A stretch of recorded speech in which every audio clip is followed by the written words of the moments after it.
হুগলিতে বিশেষ খবরের দিকে চোখ রাখবো হুগলির বার্তার পর্দায়। আজ হুগলি জেলার তারকেশ্বর ভোলে বাবার পুজো উপলক্ষে 2000 মানুষের ভোগের আয়োজন করা হয়। আজ তারকেশ্বরে পৌরসভার অন্তর্গত 9 নম্বর ওয়ার্ডের কাছারি মাঠে ভোলে বাবার পুজো অনুষ্ঠিত হয়। এবছর এই বাবার মন্দিরে বার্ষিক পুজো 4তম বর্ষে পা দিল।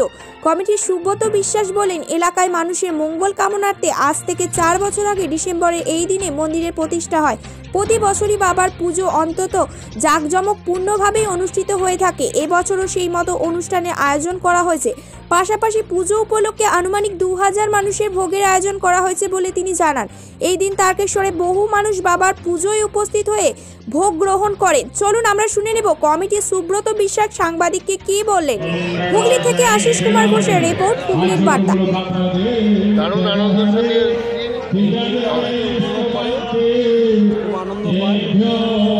আমরা লকডাউনের সময় একবার বসে ওখানে আমরা ঠিক করেছিলাম, আর আসন গাছ ছিল, আমরা 5-6 জন ঠিক করেছিলাম যে বট গাছের সামনে একটা মহাদেব আনবো।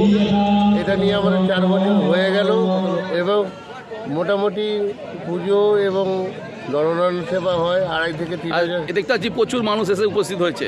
আনুমানিক কত মানুষের আয়োজন করেছেন? মোটামুটি 5,000, 5,000, 2.5-3 হাজার লোক খাবে। মোটামুটি 3,500 লোকের ব্যবস্থা আছে এবং অনেক মানুষ এসে দেখছি ঠাকুর পুজো দেখতে এসছে। কি বলবেন? আমাদের আনন্দ লাগছে, আমাদের খুশি লাগছে। প্রতি বছর এরকম ভিড় হয়? প্রতি বছর এরকম ভিড় হয় এবং 14ই ডিসেম্বর আমাদের এদিনই মন্দিরের প্রতিষ্ঠা দিবস। প্রতিষ্ঠা।